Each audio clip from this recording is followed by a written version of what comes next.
গাড়িতে তোলা হয়েছে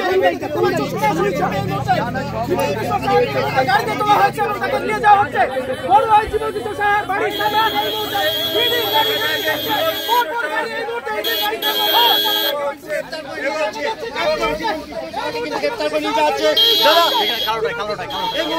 জীবনকৃষ্ণ সাহা তার ছবি দেখাবো। এই যে কালো গাড়ি, এই কালো গাড়িতেই কিন্তু জীবনকৃষ্ণ সাহা রয়েছেন, তাকে কিন্তু গ্রেপ্তার করে নিয়ে যাচ্ছে ইডি আধিকারিকেরা।